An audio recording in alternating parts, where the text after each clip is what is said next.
بسم اللہ الرحمن الرحیم۔ اشفاق احمد صاحب اپنے دوست کی زندگی کا ایک حقیقی اور تلخ واقعہ لکھتے ہیں جس کو سن کر ہر انسان کا ضمیر اسے جھنجھوڑے گا۔ ان کے دوست شہر ملتان میں آباد ہوئے۔ وہ اپنی کتاب میں اپنی آپ بیتی لکھتے ہیں کہ میری بیوی جس کا نام مہجبین تھا، جس دن میری شادی ہوئی اور میری بیوی دلہن بن کر میرے کمرے میں میرا انتظار کر رہی تھی، میری بیوی مہجبین بہت ہی معصوم اور خوبصورت تھی۔ میں نے ارادہ کیا تھا کہ میں اپنی بیوی کا بہت زیادہ خیال رکھوں گا۔ میں ایک جوائنٹ فیملی میں رہتا تھا۔ میرے 3 چاچو بھی ہمارے ساتھ رہتے تھے۔ میری امی بہت ہی سخت طبیعت کی مالک تھی۔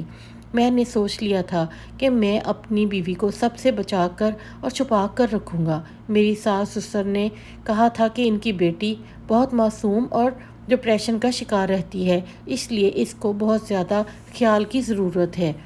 جوائنٹ فیملی سسٹم میں وہ شادی نہیں کرنا چاہتے تھے، لیکن اس کی قسمت میں شاید یہی تھا۔ میں نے اپنی بیوی کے لیے بہت سارے تحفے تحائف لیے تھے۔ مجھے فیملی بنانے کا بہت شوق تھا۔ میں نے اپنی بیوی کو ساری زندگی آنکھوں پر بٹھا کر رکھنے کی قسم کھا رکھی تھی۔ اگر مجھے دنیا کہتی کہ یہ بیوی کے نیچے لگ گیا ہے یا زنمرید ہو گیا ہے تو مجھے کوئی فرق نہیں پڑتا تھا، کیونکہ مجھے تو اب اپنی بیوی کا ہی خیال رکھنا تھا۔ میرے بابا بھی اسی طرح کے تھے۔ خاندان میں ان کو کافی باتیں سنائی جاتی تھیں، لیکن میرے بابا نے میری ماں کو ہمیشہ رانی بنا کر رکھا تھا۔ یہی وجہ تھی کہ میری ماں ابھی تک خوبصورت اور جوان نظر آتی تھی۔ میرے ماما بابا کی زندگی بہت خوبصورت تھی، اور ایک مرد کیا چاہتا ہے کہ اس کی بیوی خوبصورت اور جوان رہے، اور عورت تب ہی بوڑھی ہوتی ہے جب اس کے ساتھ غلط رویہ رکھا جاتا ہے، دکھ دیا جاتا ہے۔ اگر میں اپنی بیوی کا خیال رکھوں گا تو وہ بھی ہمیشہ خوبصورت اور جوان رہے گی۔ اس میں فائدہ کس کا تھا؟ ظاہر ہے میرا ہی تھا۔ یہی سب کچھ میں سوچتا ہوا اپنے کمرے میں جا رہا تھا۔ میں نے اپنی جیب سے ایک دفعہ انگوٹھی نکال کر چیک کر کے دوبارہ رکھی۔ میں یہ سوچ رہا تھا کہ میرے دوستوں نے کوئی شرارت تو نہیں کی، لیکن جب میں نے دیکھا تو خوبصورت سی انگوٹھی نظر آ رہی تھی، جس کو میں اپنی بیوی کی انگلی میں پہنانے والا تھا۔ اس کے ہاتھ بہت خوبصورت اور نرم و گداز تھے۔ جب وہ میرے ساتھ بیٹھی تھی تو میں اس کے ہاتھوں کو ہی دیکھ پایا تھا۔ اس کی طرف تو نظر اٹھا کر بھی نہیں دیکھا تھا، کیونکہ مجھے پتا تھا کہ لوگ میرا مذاق اڑانے لگ جائیں گے۔ میں بہت خوش تھا۔ کمرے میں داخل ہوا تو میری بیوی سامنے بیٹھی تھی۔ بہت ہی زیادہ خوبصورت اور حسین لگ رہی تھی۔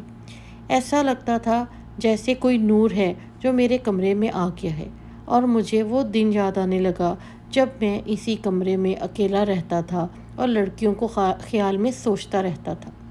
میری زندگی میں جو لڑکی آئے گی کہ وہ کیسی ہوگی، کتنی خوبصورت ہوگی، مجھے وہ اچھی لگتی ہوگی یا نہیں، یا میری زبردستی اس کے ساتھ شادی کروا دی جائے گی۔ لیکن میں بہت خوش تھا۔ یہ لڑکی واقعی مجھے بہت اچھی لگتی تھی، اور میری ساری زندگی اس کے ساتھ گزرنے والی تھی۔ اس کمرے میں ہمارے بیچ وہ سارے لمحات گزرنے والے تھے جن کے میں نے خواب دیکھے تھے۔ میں نے جا کر اس کا گھونگھٹ اٹھایا تو وہ مجھے بہت زیادہ خوش ہو کر ملی۔ مہجبین واقعی بہت خوبصورت تھی۔ دلہن بن کر تو وہ اور بھی زیادہ حسین لگ رہی تھی۔ وہ بھی مجھے دیکھ کر مسکرانے لگی، اور جب میں نے اس کی تعریف کی تو بدلے میں اس نے کہا کہ آپ بھی بہت اچھے ہیں۔ اس کی مسکراہٹ، اس کی آنکھیں، اس کے باریک ہونٹ، سب کچھ بہت زیادہ خوبصورت تھا۔ میں تو اس کو دیکھتا ہی جا رہا تھا، لیکن اس نے مجھے کہا کہ میں آپ کے ساتھ زندگی کی شروعات کرنے سے پہلے 2 نفل شکرانے کے ادا کرنا چاہتی ہوں۔ میں نے کہا کیوں نہیں، تمہارے جیسا ہم سفر پا کر تو ضرور شکر ادا کرنا چاہیے، کہیں ہمیں نظر ہی نہ لگ جائے۔ میں نے کہا کہ پہلے میں نفل پڑھ لیتا ہوں، پھر تم پڑھ لینا۔ میں نے 2 نفل شکرانے کے ادا کیے، اور یہ بھی سوچ لیا کہ ہمیشہ اپنی بیوی کا بہت خیال رکھوں گا۔ ایسا لگا کہ میں نے یہ خود سے وعدہ کیا تھا کہ میں اس کو کبھی دھوکہ نہیں دوں گا۔ میری بیوی دلہن کے لباس میں بہت زیادہ حسین لگ رہی تھی۔ میں نے کہا تم بھی نفل پڑھ لو اور پھر میرے پاس آ جانا۔ میری بات سن کر وہ بہت زیادہ گھبرا گئی اور کہنے لگی آج کی رات وہ صرف عبادت کرنا چاہتی ہے۔ مجھے اس کی بات سن کر خوشی ہوئی کہ میری بیوی تو بہت نیک ہے۔ اس نے جائے نماز اٹھا کر اس پر 2 نفل شکرانے کے ادا کیے اور پھر وہ اسی طرح عبادت کرنے لگی۔ وہ عبادت میں مصروف ہو گئی اور میں سامنے بیٹھ کر اسے دیکھتا جا رہا تھا۔ مجھے اس پر بہت پیار آ رہا تھا۔ رات کے 12 بجے سے صبح کے 4 بج گئے تھے مگر وہ ابھی تک عبادت میں مصروف تھی۔ لیکن اب جیسے ہی وہ سجدے میں گئی تو میں نے دیکھا کہ سجدہ بہت زیادہ لمبا ہو گیا ہے۔ مجھے لگا کہ شاید اللہ کا شکر ادا کر رہی ہے اس لیے اتنا لمبا سجدہ ادا کر رہی ہوگی، لیکن میں یہ دیکھ کر حیران رہ گیا کہ 10 منٹ سے زیادہ گزر گئے تھے اور وہ ابھی تک سجدے میں ہی بیٹھی تھی۔ تھوڑی دیر کے بعد مجھے مجبوراً اس کا نام پکارنا پڑا۔ مجھے پتا تھا کہ اگر نماز میں ہوگی تو وہ اپنی نیت تو نہیں توڑے گی لیکن اٹھ کر ضرور بیٹھ جائے گی، لیکن وہ ہل بھی نہیں رہی تھی۔ تھوڑی دیر کے بعد میں اس کے پاس گیا تو مجھے ایسا لگا کہ وہ سانس ہی نہیں لے رہی۔ میں نے اسے اٹھا کر سیدھا کیا مگر وہ بے ہوش ہو۔ میں حیران بھی ہوا اور پریشان بھی کہ اس کو کیا ہو گیا ہے۔ شاید وہ تھک گئی تھی۔ اس کے منہ پر بہت سے پانی کے چھٹے مارے لیکن وہ بالکل بھی رد عمل نہیں کر رہی تھی۔ میں بار بار اسے پکارنے لگا۔ میں نے کہا، ملکہ تمہیں کیا ہو گیا ہے؟ میں نے اس کو بری طرح جھنجھوڑا، اتنی زور سے جھنجھوڑا کہ اگر وہ بے ہوش ہوتی تو اٹھ جاتی، لیکن مجھے تو لگتا تھا کہ شاید وہ اب اس دنیا سے جا چکی ہے۔ میں نے اپنی ماں کو بلایا۔ ابھی گھر میں بہت مہمان بھی تھے جو رات کو ہمارے گھر ہی رک گئے تھے۔ انہوں نے صبح اپنے گھر جانا تھا۔ میری آواز سن کر وہ بھی میرے کمرے میں آ گئے۔ جب میں نے چیخنا چلانا شروع کیا تو باہر سب لوگ اکٹھے ہو گئے اور میری طرف متوجہ ہوئے بغیر میرے کمرے میں آ گئے کہ دیکھیے کیا ہوا ہے۔ جس منظر کی دیکھنے کی ان کو امید تھی وہ تو ان کو نہ مل سکا۔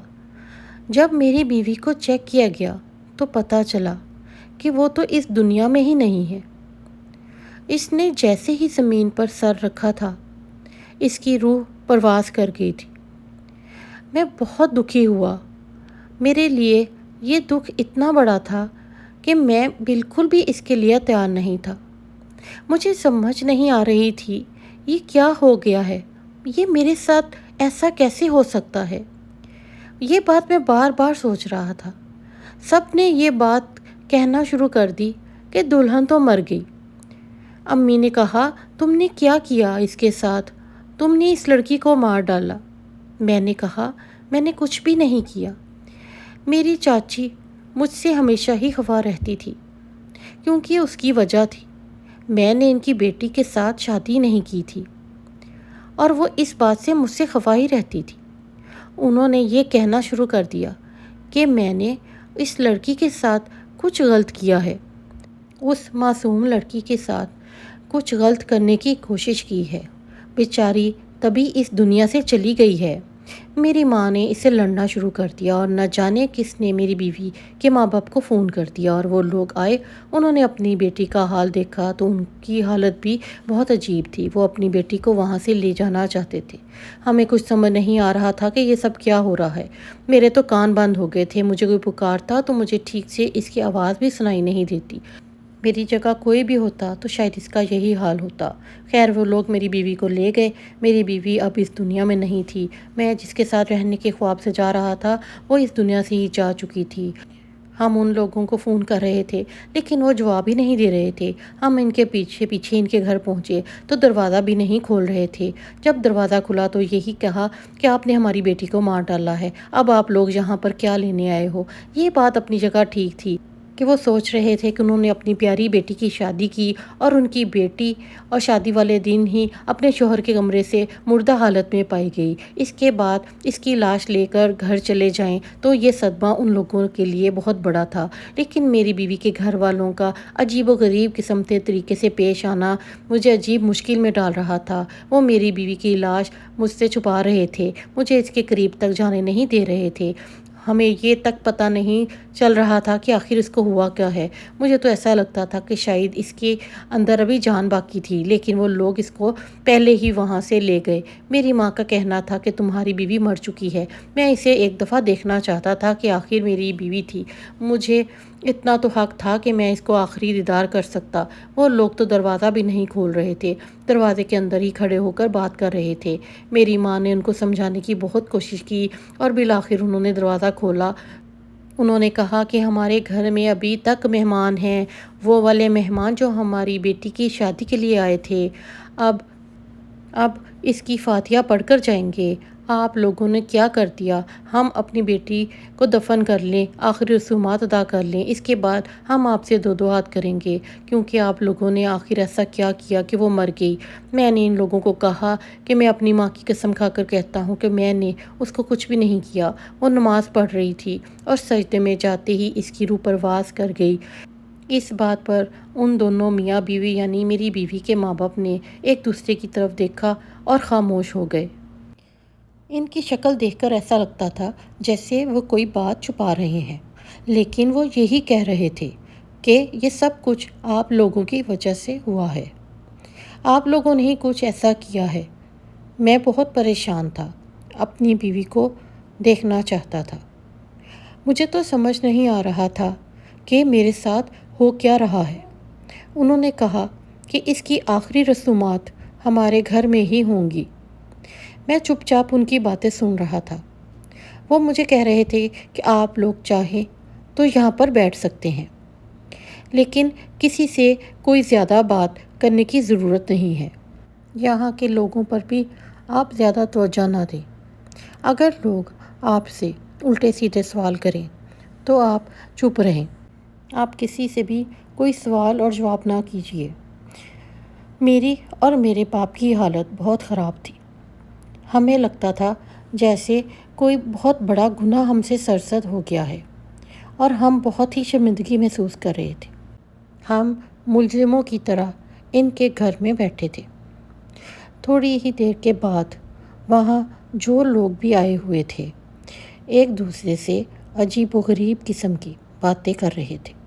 ہمارے ذہن اتنے پریشان تھے کہ ہمیں لوگوں کی باتوں کی سمجھ ہی نہیں آ رہی تھی۔ کچھ نہ کوئی بات کر ہی رہا تھا۔ تب ہی ایک بوڑھی عورت میری ماں کے پاس آ کے بیٹھ گئی۔ انہوں نے کہا کچھ بہت ہی زیادہ عجیب ہو رہا ہے، پتہ نہیں کیا ہے۔ وہ عورت شاید اتنی بوڑھی تھی کہ اس کو یہ بھی نہیں پتہ تھا کہ اسے یہ بات ہم سے نہیں کرنی چاہیے۔ وہ اپنی ہی دھن میں بولے جا رہی تھی۔ اس کو کوئی پتہ نہیں تھا کہ ہم اس لڑکی کے سسرال والے ہیں۔ لیکن جب اس نے ہمیں یہ بات بتائی تو ہم حیران رہ گئے۔ اس نے کہا کوئی بھی عورت اس لڑکی کو غسل دینے کے لیے تیار نہیں ہے۔ یہ سن کر ہم لوگ بہت ڈر گئے اور پریشان بھی ہو گئے۔ میری امی نے کہا کہ یہ کیا معاملہ ہے، ایسا کیوں ہو رہا ہے، اور میری بہو کو کوئی غسل دینے کے لیے تیار کیوں نہیں ہو رہا؟ عورتیں کس وجہ سے انکار کر رہی ہیں؟ جب ہم نے یہ بات میری بیوی کی ماں سے پوچھی تو اس نے کہا ایسی کوئی بات نہیں ہے، بس لوگ ڈر رہے ہیں کہ اگر کوئی لڑکی اپنی شادی کی رات مر جاتی ہے تو اس کے بارے میں لوگ عجیب و غریب قسم کی باتیں کرنے لگتے ہیں۔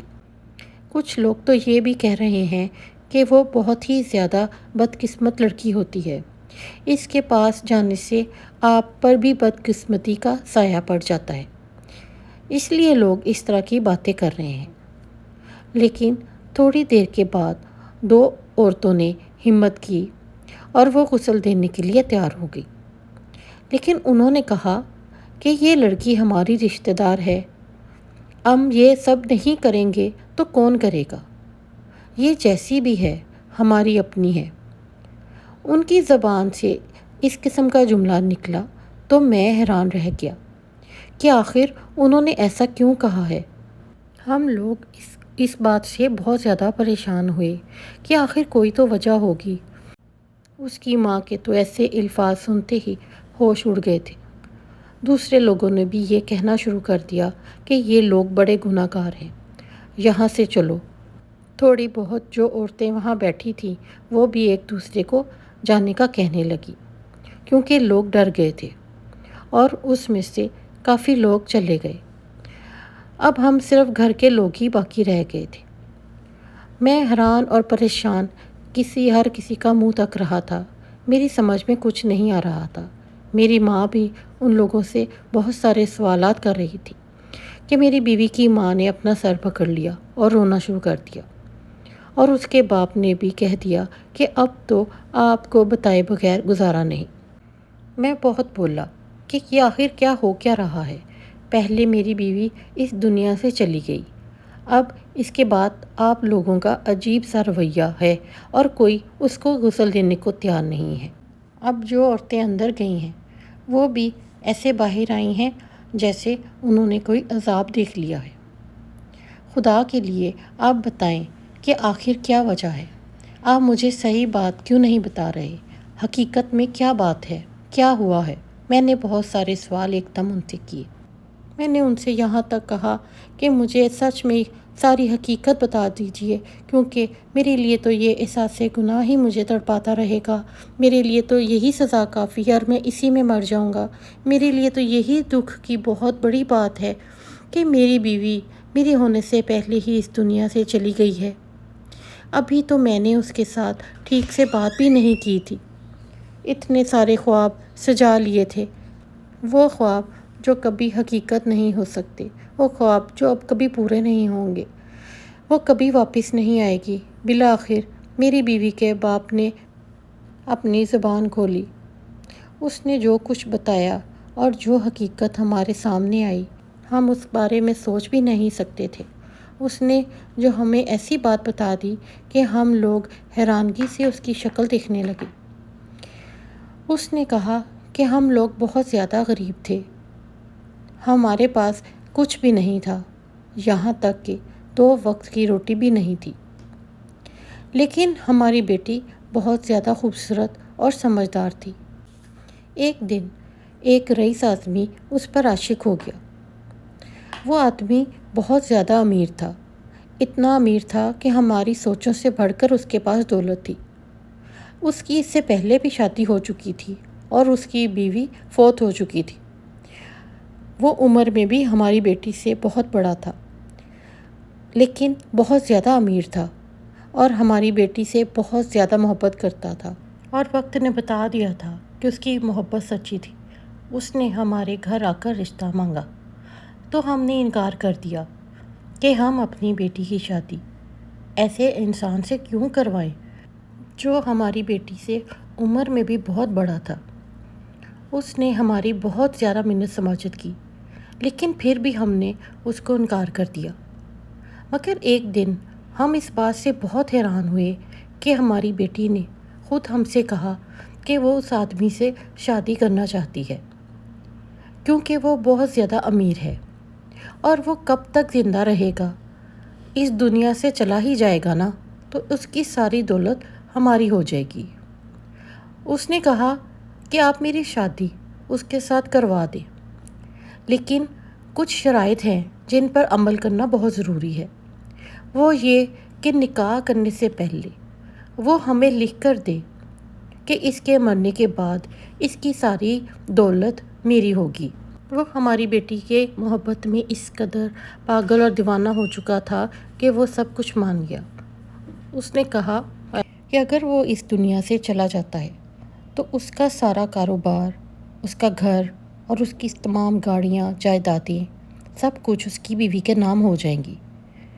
میں نے اپنی بیٹی سے کہا کہ تم ایسی شرط کیوں رکھ رہی ہو؟ نہ وہ بیمار ہے اور نہ ہی وہ کوئی لاغر قسم کا انسان ہے، وہ تو اس دنیا سے جانے والا نہیں لگتا۔ تمہاری زندگی کے کچھ سال تو اس کے نام ہی گزریں گے، تو کیوں تم اپنی زندگی کو برباد کرنا چاہتی ہو؟ میری بیٹی نے کہا، میں جو کر رہی ہوں بالکل ٹھیک کر رہی ہوں، آپ فکر نہ کریں۔ اس آدمی کا نام سیٹھ ریاض تھا۔ وہ ہماری بیٹی کے عشق میں پاگل ہو گیا تھا۔ ایسی دیوانگی ہم لوگوں نے کبھی نہیں دیکھی تھی، اور وہ بھی اس عمر میں۔ میری بیٹی کہتی کہ کھڑا ہو جا تو وہ کھڑا ہو جاتا، میری بیٹی کہتی کہ بیٹھ جاؤ تو وہ بیٹھ جاتا۔ ہم اپنی بیٹی کی قسمت پہ رشک کر رہے تھے۔ وہ میری بیٹی کے تمام ناز نخرے اٹھاتا، دولت کو پانی کی طرح بہا رہا تھا۔ جس چیز پر میری بیٹی انگلی رکھتی، میری بیٹی کو وہ چیز اسی وقت لا کر دے دیتا۔ ایسا نہیں تھا کہ میری بیٹی سے زیادہ خوبصورت عورت اس کو مل نہیں سکتی تھی، لیکن شاید اس نے میری بیٹی سے سچی محبت کر لی تھی۔ اس کی محبت بولتی تھی۔ وہ ہر بات میں میری بیٹی کو بہت زیادہ اہمیت دیتا اور اس کا خیال رکھتا تھا، اس کو بہت زیادہ خوش رکھنا چاہتا تھا۔ ایک دن ہماری بیٹی اس سے ناراض ہو کر ہمارے گھر واپس آ گئی۔ تب اس نے ہماری بیٹی کے نام دنیا بھر کے تحفے اور پھول بھیج دیے۔ ہم نے بھی اسے اپنا داماد قبول کر لیا تھا۔ ہم تو اس کی لمبی زندگی کی دعا کرتے تھے، کیونکہ ہماری بیٹی کو اس سے زیادہ محبت کرنے والا انسان نہیں مل سکتا تھا۔ ہم یہ مانتے تھے کہ جب ہم نے اپنی بیٹی کا رشتہ کیا تو یہ لالچ ہمارے ذہن میں تھا کہ جب وہ مر جائے گا تو اس کی ساری جائیداد ہماری بیٹی کو مل جائے گی۔ لیکن یہ بات سچ ہے، ہماری بیٹی کے ساتھ ساتھ اس نے ہمارا بھی اس طرح خیال رکھا تھا کہ ہم اس کو بیٹا کہنے پہ مجبور ہو گئے تھے۔ ہمارے گھر کے سارے خرچے وہی اٹھایا کرتا تھا، لاکھوں کے تحفے دیا کرتا تھا، اور میرا تو کوئی بیٹا تھا نہیں، میں نے اس کو ہی اپنا بیٹا مان لیا تھا۔ آہستہ آہستہ ہمیں یہ پتہ چلنے لگا کہ وہ بہت زیادہ بیمار رہنے لگ گیا ہے۔ اپنی بیماری میں بھی اس کو ہماری بیٹی کا ہی خیال رہتا تھا۔ وہ اس کے کاموں میں کسی قسم کی کوتاہی نہیں کرتا تھا۔ جس وقت ہماری بیٹی ہمارے گھر آنا چاہتی، وہ اسی وقت ہماری بیٹی کو گھر لاتا اور لے کے بھی جاتا تھا۔ اسے شاپنگ پر بھی لے کے جاتا، ہوٹل سے کھانا بھی کھلاتا، اور جو وہ کہتی وہ مان لیتا تھا۔ لیکن ہم اس بات پر بہت حیران تھے کہ میری بیٹی کو اس سے کوئی پرواہ نہیں تھی۔ وہ اس سے ذرا برابر بھی خوش نہیں تھی۔ اس کو ذرا برابر بھی پریشانی نہیں تھی کہ اس کی طبیعت بہت زیادہ خراب رہنے لگی ہے۔ ایک دن تو میں خود اس کو ڈاکٹر کے پاس لے گیا۔ ڈاکٹر نے کہا کہ اب آپ کے داماد کے جسم کے اندرونی اعضاء جو کہ بہت ضروری ہوتے ہیں، جیسے کہ دل، گردے، سب خراب ہو رہے ہیں۔ ڈاکٹر بھی یہ بات سمجھ نہیں پا رہے تھے کہ آخر اس کے جسم کے اتنے ضروری اعضاء کیوں خراب ہو رہے ہیں۔ اس کی صحت دن بدن گرتی جا رہی تھی، اس کی طبیعت بہت تیزی سے خراب ہو رہی تھی۔ ہم یہی سوچ رہے تھے اس طرح سے تو وہ دنیا سے چلا جائے گا۔ اس کے پاس بہت پیسہ تھا۔ ہم نے کہا بیٹا تم اپنا علاج کراؤ، لیکن جس کے پاس بھی وہ جاتا تو وہ اس کو یہی کہتے کہ اب بہت دیر ہو چکی ہے، اب ان کے پاس زیادہ وقت نہیں ہے۔ پھر بھی میری بیٹی کا ہی وہ دیوانہ بنا ہوا تھا، لیکن میری بیٹی کو دیکھ کر نہیں لگتا تھا کہ وہ ذرا بھی پریشان ہے۔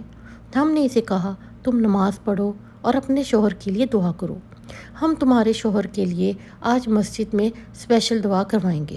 تو اچانک میری بیٹی غصے سے پھٹ پڑی۔ اس نے کہا کہ میں اس کو ماننے کی تیاری میں ہوں اور آپ اس کی صحت کے لیے دعائیں مانگ رہے ہیں۔ یہ سن کر ہم بہت حیران رہ گئے۔ اس نے کہا کہ میں اپنے شوہر کو سلو پوائزن دے رہی ہوں تاکہ وہ بیمار ہو کر اس دنیا سے چلا جائے، میں ساری دولت کی اکیلی مالک بن کر رہوں گی۔ ہم لوگ بہت حیران ہو گئے۔ میں نے کہا وہ تم سے اتنی محبت کرتا ہے۔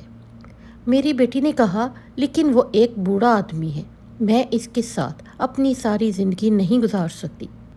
میں نے پتہ نہیں یہ 1 سال کس طرح اس کے ساتھ گزارا ہے۔ آپ لوگ کیا چاہتے ہیں کہ میں اپنی ساری زندگی ایک بوڑھے آدمی کے ساتھ گزار دوں؟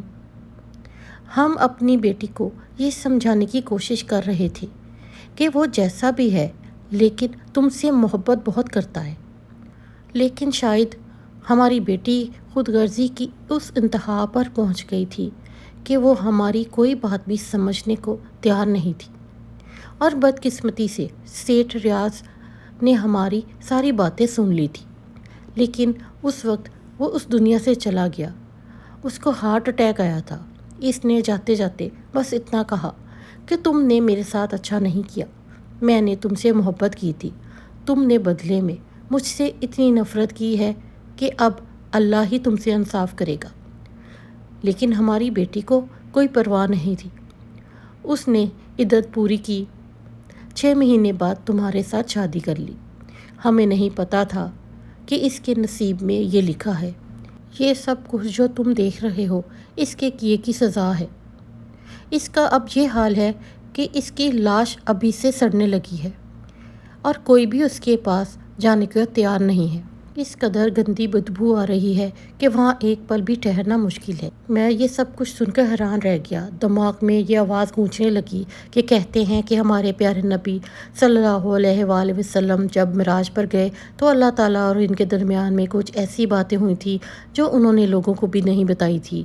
پھر ایک دن حضرت فاطمہ رضی اللہ عنہا نے ایسے ہی کسی بات کا پوچھا کہ اے اللہ کے نبی، آپ ہمیں معراج شریف میں کی گئی اللہ تعالیٰ سے ملاقات کی کوئی ایک بات بتائیں۔ تو انہوں نے کہا کہ دنیا میں سارے کاموں میں سب سے زیادہ ثواب کا کام کسی کا ٹوٹا ہوا دل جوڑ دینا ہے۔ جب یہ بات حضرت فاطمہ رضی اللہ عنہا نے باقی سب کو بتائی تو وہ رونے لگی۔ انہوں نے کہا ہم تو یہ سوچ کے رو رہے ہیں کہ جب دل جوڑنے کا اتنا ثواب ہے تو پھر دل توڑنے کا کتنا گناہ ہوگا۔ میری بیوی نے کسی کا دل توڑا تھا اور وہ بھی ایسے شخص کا جو انتہا درجے کا اس سے مخلص تھا، اس سے بے پناہ محبت کرتا تھا۔ دنیا کی ہر آسائش اس کو میسر تھی، لیکن اس نے اسی کو دھوکہ دیا۔ یہ اس کے ماں باپ نے بتایا وہ کبھی نماز نہیں پڑھتی تھی۔ ہم تو حیران ہیں کہ اس نے نماز کیسے پڑھی۔ شاید اس نے توبہ کر لی ہوگی، سوچا ہوگا کہ وہ تمہارے ساتھ اپنی باقی زندگی اچھی طرح گزارے گی، اس لیے اللہ کے حضور سجدے میں پیش ہو گئی۔ لیکن اللہ نے اسے اسی وقت اپنے پاس بلا لیا کیونکہ اس نے بہت بڑا گناہ کیا تھا۔ یہ سب جاننے کے بعد بھی میری یہی خواہش تھی کہ میں اپنی بیوی کو آخری دفعہ دیکھنا چاہتا ہوں۔ میں اسے دیکھنے کے لیے بڑھا تو مجھے خود پر افسوس ہوا کہ میں نے یہ فیصلہ کیوں کیا ہے۔ مجھے اسے نہیں دیکھنا چاہیے تھا کیونکہ اس کی وہ صورت میری آنکھوں میں بس گئی تھی۔ اس کا انصاف تو جیسے اس دنیا میں ہو گیا اور تو سب کے لیے عبرت کا نشانہ بن چکی تھی۔ اس کے ماں باپ دکھی تھے۔ ان کا کہنا تھا کہ وہ انسان بہت اچھا انسان تھا، ہم نے اسے قبول کر لیا تھا، لیکن ہماری بیٹی نے اس کے ساتھ اچھا سلوک نہیں کیا۔ کبھی کبھی میں سوچتا ہوں کہ میری بیوی بھی اپنی جگہ ٹھیک ہی تھی۔ اس کا بھی کوئی مقصد تھا، وہ کیوں اپنی زندگی کو ایک ایسے انسان کے ساتھ گزارتی جس کو وہ بالکل بھی پسند ہی نہیں کرتی تھی۔ لیکن اس سے ایک ایسے انسان کی جان نہیں لینی چاہیے تھی۔ میں تو اپنی ہر نماز کے بعد اپنی بیوی کے لیے دعا کرتا ہوں تاکہ اس کی آخرت میں اس کے ساتھ رعایت ہو جائے۔ میں نے تو اسے اپنی بیوی مانا تھا، اسے اپنے نکاح میں قبول کیا تھا، لیکن اس کی برائی کے بارے میں بعد میں پتہ چلا۔ شاید وہ یہ سب کچھ بھول کر ایک اچھی زندگی گزارنا چاہتی تھی، لیکن جو گناہ وہ کر بیٹھی تھی اسے اس کی سزا اسی دنیا میں مل گئی تھی۔ کہ اس دور حاضر میں اگر کسی کو زندگی کے کسی بھی موڑ پر کوئی مخلص انسان مل جائے تو اس کو اس کی قدر کرے، اس کی ظاہری خوبصورتی یا دنیاوی دولت کو ہرگز ترجیح نہ دے۔ سب دولت پر ہمیشہ کسی انسان کے مخلص پن کو قیمتی جانے، اور اس واقعے کی مصحف فرماتے ہیں کہ اس میں کوئی بھی شک نہیں کہ بعض لوگوں کے ساتھ اللہ تعالیٰ اس قدر تیز رفتاری کے ساتھ انصاف کرتا ہے کہ جس طرح روڈ پر اگر 1 سیکنڈ کی بھی غلطی کرے تو روڈ آپ کو وہیں سزا دیتا ہے، بالکل ایسے ہی چند معاملات میں اللہ تعالیٰ اس انسان کو کسی کے ساتھ برائی یا دھوکہ یا بناوٹی احساس کو ظاہر کرتا ہے، اس کو باقی دنیا اور لوگوں کے سامنے عبرت کا نشانہ بنا دیتا ہے۔ خدا نے آپ کے نصیب میں جو چیز لکھی ہے وہ آپ تک ہر حال میں پہنچ جانی ہے۔ ہمیشہ ایمانداری، وفاداری اور لوگوں کے خلوص کو ترجیح دے۔ یہ واحد طریقہ ہے جس سے آپ دنیا اور آخرت دونوں میں سرخرو ہو سکتے ہیں۔